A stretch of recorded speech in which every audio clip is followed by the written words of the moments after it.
Hello, कैसे हैं सब? एकदम बढ़िया। चलिए हम जो 10 सीबीएसई इंग्लिश की जो टेक्स्ट बुक है फर्स्ट राइट, उसका जो फर्स्ट क्वेश्चन है अ लेटर टू गॉड, उसका जो क्वेश्चन आंसर सीरीज हमने चालू की है, उसमें फर्स्ट वीडियो में हमने एक दो और तीन ऐसे तीन फर्स्ट सेकंड थर्ड क्वेश्चन किए हैं। उसके आगे के तीन क्वेश्चन आज हम करते हैं। तो लेट अस स्टार्ट। और इसको ज़रा ध्यान से करिए तो एग्जाम के पॉइंट ऑफ व्यू से आपको बहुत फायदा होगा। सो चलिए शुरू करते हैं। Question number 4. Lancho was an ox of a man working like an animal in the fields, but still he knew how to write. What does this line tell us about the norm among such farmers then? इस question का मतलब ये है कि जो Lencho जो है वो he was ox of a man, मतलब बैल की तरह काम करता था, जानवरों की तरह काम करता था, इतना मेहनती था। उसके फील्ड्स में वो जानवरों की तरह काम करता था, but he still knew how to write. इसके अलावा इसके बावजूद भी उसको लिखना आता था, मतलब लिखना पढ़ना आता था। What does this line tells us about the norm among such farmers then? मतलब ये लाइन्स हमको क्या सजेस्ट करती है उस समय के जो फार्मर्स थे। देन मतलब उस समय के जो फार्मर्स थे, उस समय के जो खेती करने वाले लोग थे, उनके बारे में हमको क्या बताती है, ऐसा इस क्वेश्चन का मतलब है। So let us see the answer. This line suggests that the farmers of that time were illiterate, though they were very hardworking.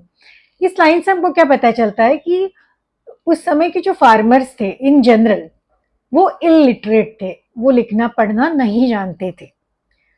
मतलब इसीलिए तो उन्होंने स्पेसिफाई किया ना कि Lencho was hard working but still he could write. But Lencho was literate and was able to read and write. But Lencho जो था वो लिटरेट था, मतलब वो साक्षर, लिटरेट मतलब साक्षर, मतलब जिसको पढ़ना लिखना आता था।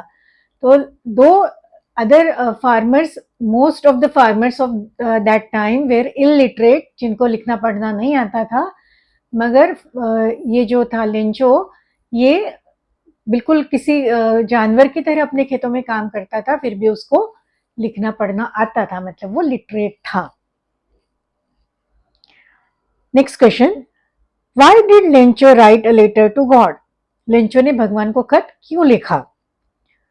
Lencho wrote a letter to God because God was his only hope. He felt that only God will help him in his time of despair. His crops had been destroyed by a hailstorm. So, Lencho needed money to sow a new crop and support his family till the next crop. So, Lencho wrote a letter to God and asked for help in form of money. अभी रेंचो ने भगवान को खत क्यों लिखा? He wrote a letter to God because God was his only hope. उसकी सारी जो होप्स थी, उसकी सारी जो आशाएं थी, वो सिर्फ भगवान से जुड़ी हुई थी। वही एक उसकी होप बची थी। उसको लगा कि भगवान के सिवा और कोई उसकी मदद नहीं कर पाएगा। तो ये जो उसका बहुत कठिन समय था, टाइम ऑफ डेस्पेयर, मतलब उसका कठिन निराशा वाला समय था, उसका हार्ड टाइम था, जब उसकी फसल डिस्ट्रॉय हो चुकी थी। His crops had been destroyed by a hailstorm. So Lencho needed money to sow new crop. Lencho को नई फसल उगाने के लिए पैसे चाहिए थे, और जब तक एंड सपोर्ट इस family till the next crop come. और जब तक वो अब वो नई क्रॉप सो करेगा, नई क्रॉप बोएगा, उसके बाद उसको आने में टाइम लगेगा ना, तो उस समय तक भी उसको उसका घर चलाने के लिए, गुजारा चलाने के लिए उसको पैसे चाहिए थे। तो नई जो क्रॉप उगाने के लिए और उसके घर का गुजारा चलाने के लिए उसको पैसे चाहिए थे। तो he ask for money, he asked for help in form of money to God. So he wrote a letter to God to support him with money. Next question, in what way would writing a letter to God help Lencho tide over his crisis? अभी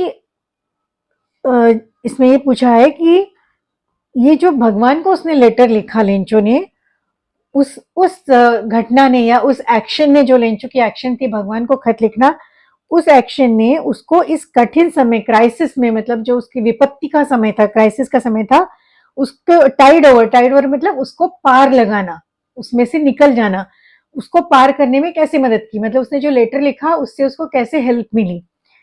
Lencho had full faith in God. He was very sure that God will help him. So he wrote a letter directly to God to help him. In a way, he was right. Due to the letter, God helped him through the postmaster. Now, Lencho wrote, had full faith in God. उसको पूरा पूरा भगवान पर विश्वास था और उसको पता था कि अगर वो भगवान से कुछ मांगेगा तो भगवान उसको जरूर देंगे, उसकी मदद जरूर करेंगे। तो उसने क्या किया, उसने जाकर प्रार्थना की, या वो ये प्रार्थना तो की उसने, लेकिन उसने सिर्फ प्रार्थना की नहीं की, उसने एक खत लिखा भगवान को और डायरेक्टली पैसे, मतलब मदद भी मांगी और पैसे भी मांगे, और एक तरह से भगवान ने उसकी मदद की, है ना। भगवान उस पोस्ट मास्टर के फॉर्म में आकर उसकी मदद करके गए ना। तो मतलब ये जो उसने खत लिखा, उससे उसको अल्टीमेटली तो उसको जो चाहिए था वो मिल गया, मतलब भगवान ने चाहे किसी भी तरीके से भेजा, लेकिन उसके तक भेजा, उसको जो चाहिए था, उसको जिस जिस तरह की मदद चाहिए थी वो भगवान ने उसको भेजी। मतलब ये जो उसने लेटर लिखा, उससे उसको जो चाहिए था, उसने जो प्रे किया था, उसने जो भगवान से मांगा था, वो उसको मिल गया। So this letter actually help him to tide over the crisis. अगर वो खत नहीं लिखता तो वो पोस्ट मास्टर को पता थोड़ी चलता कि उसको पैसों की जरूरत है। उसको पता चला उस खत की वजह से, इसलिए उसने समहाउ वो पैसे जमा किए और उस तक पहुंचाए। तो मतलब इस खत की वजह से ही उसको इस क्राइसिस में से बाहर निकलने का रास्ता मिला, और भगवान ने उस पोस्ट मास्टर के थ्रू, पोस्ट ऑफिस के लोगों के थ्रू उसकी मदद की। So this letter actually help him to come out of the crisis.